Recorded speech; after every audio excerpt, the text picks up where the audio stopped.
There back of my Lonicera. That's basically a twig I took from a hedge. As you can see, it's looking kind of purple last November. It's evergreen, but it kind of goes purple during the winter. If you look at the branches, it's an absolute mess in there.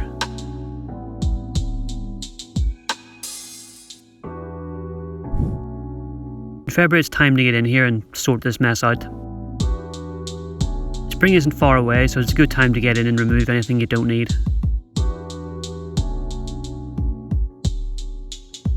As you can see, it's been left to grow out last year, but when we come in a bit closer, you can see there's just twigs everywhere. It's a very small tree, so having everything so close and bunched up and all coming from the same place, it's just never going to end well.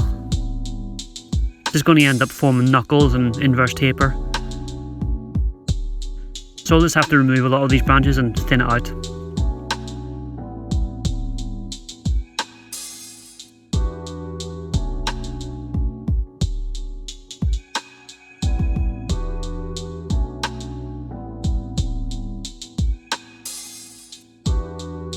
I just started by removing everything that was obviously not meant to be there. Basically, the branches that I kept last year are now thicker than the new ones that I've grown this year. So it's pretty easy to know which ones to keep and which ones to get rid of. You just keep all the thicker ones. I could have probably went in mid-season and removed these new shoots. Maybe I did, but I can't remember. This is a crazy grower, so it's almost easier just to ignore them for a bit and let them do their thing, and then come in later and remove everything.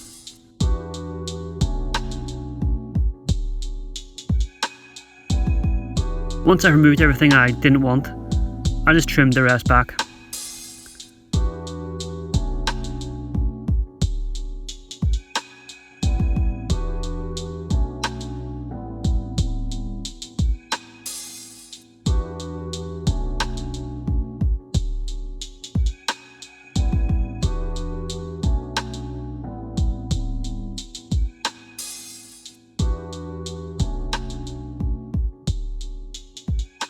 And this is what I was left with. It's a bit of a weird tree. I'm not really sure what style it's going for. For now, I'll just let it grow and cut it back every now and again.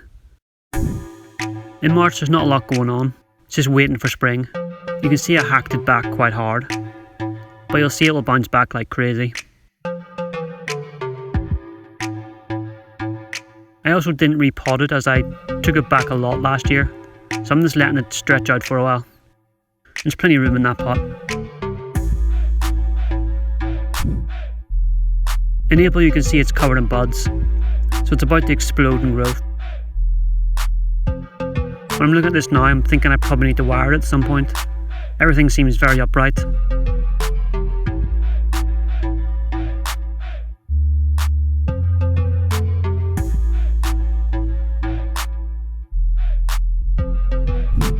In May, it's actually in flower, which is very cool.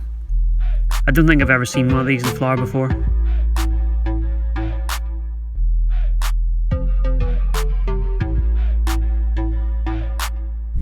In June, it's grown enough for a little trim.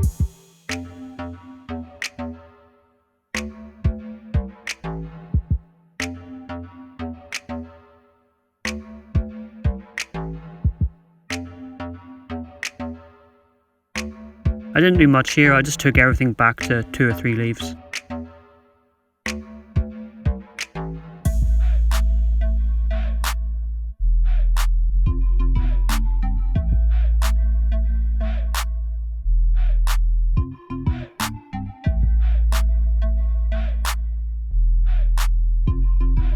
So we should start to see a lot of new shoots after this and turn this little blob of foliage into an even denser mess. There's nothing happening in July, but as you've seen, this tree grows fast and it won't be relaxing for long. In August, it started to shoot out. You can see there's now roots pouring out of the bottom. In September, the length of the foliage isn't too crazy, but the density is certainly quite thick, and those roots at the bottom are going pretty crazy now. Here in October, it's pretty much finished growing now. It's done really well this year. I'm still not sure what I'll do with this, but I think it has some potential. And here we are now in November, where we'll just kind of chill out now until spring. Thanks for watching, see you next time.